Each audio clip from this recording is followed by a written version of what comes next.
cleanse your skin of anything. If you have any SPF on or moisturizer, we're going to be doing a nano laser peel with Sciton. First thing we do is put on some numbing cream. I use a 23.7%. That makes it go a little bit quicker and more comfortable for the patient. We usually leave it on anywhere from 45 minutes to an hour, depending on the depth of the peel. We'll probably be doing around 10 microns on Daniela today, which is nice for smoothing the skin. It's just a gentle resurfacing treatment. So it's just treating the superficial layers of the skin, and it will give her skin a nice glow. It'll help with some impurities, any pigmentation, fine lines. It's also great for preventative for anyone, I would say, between their 20s and 30s. If they were in their 40s, 50s, I would suggest doing a micro laser peel, which is a little bit stronger than 10 microns. So typically we do 40 to 50 on most of our patients, but it really just depends on the patient. So right now it's been about 45 minutes to an hour that Daniela's been numbing. So we're just going to remove the numbing cream with a wipe, and then we're going to use a medical grade degreaser to degrease the skin. And then we'll go ahead and choose our settings, and we'll be starting the treatment. So we're about to start. I'm going to just do it quickly on the tongue depressor, just a reminder what it sounds like. So the sound is very loud, so I like to do this before I start so my patients understand what it sounds like. So I'm going to start right here. Okay, you're going to hear the yangle bus. That's really as loud as it's going to get. You hear it?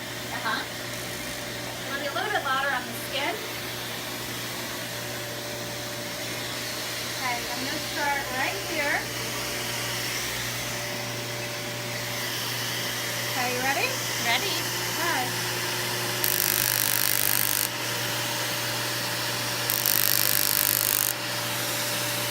Doing okay? Doing fine.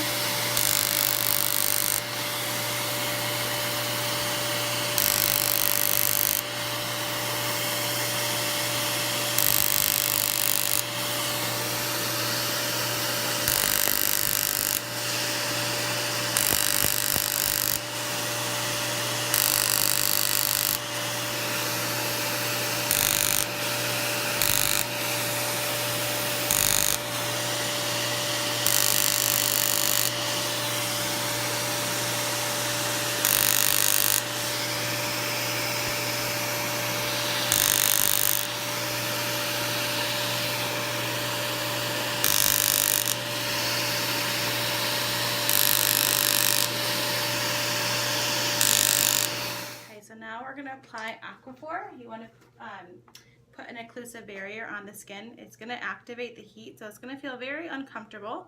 It'll feel like sandpaper on the skin, so I apologize.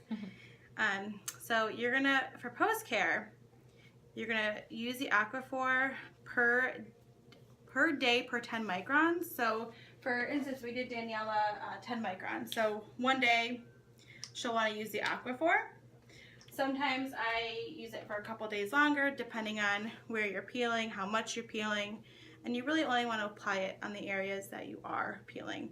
Once the new fresh skin comes up, you don't want to put anything like Aquaphor on, because it can cause breakouts. So just put it on a nice like peptide infused moisturizer. Tonight I would suggest sleeping elevated. It'll help with swelling. If you are swelling pretty bad, I would suggest taking like a Zyrtec or a Benadryl. Anything to help the inflammatory response. Also, ice will be your best friend. Ice as much as you'd like and as often as you'd like. If you have like one of those fans at home, you could use a fan. So what you're going to do tomorrow morning is you're going to cleanse with a gentle cleanser like Cetaphil. We have a great one called Be Gentle With Me. It's an anti-redness foamy cleanser. You want to wash pretty good but very gentle. And then after you cleanse, you're going to use the occlusive barrier, Aquaphor. Apply a good layer, just kind of what I'm doing, about this much. I would suggest sleeping with like a towel under your pillow, because the skin will start to peel and you're going to get the Aquaphor all over it, and it's kind of messy. You want to stay out of the sun post treatment for about 2 months. That's like sun exposure, meaning the beach.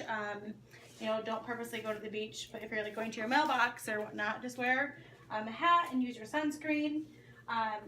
if you were prescribed an antiviral like Valtrex, you could use, you'll want to start the day of. It's usually about 5 pills that you're prescribed. Depending on if you are prone to cold sores, you would want to use that.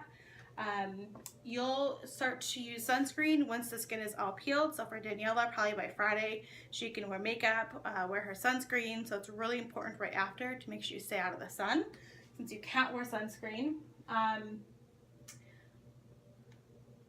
When you're peeling and flaking, do not pick at the skin. Some people are tempted to pick, but hopefully you don't. Please don't, because you can scar, you can burn, blister, which isn't good. So just do not pick the skin. Let it come off on its own. When you cleanse the next couple of days, you'll kind of encourage the flaking to come off while you're cleansing.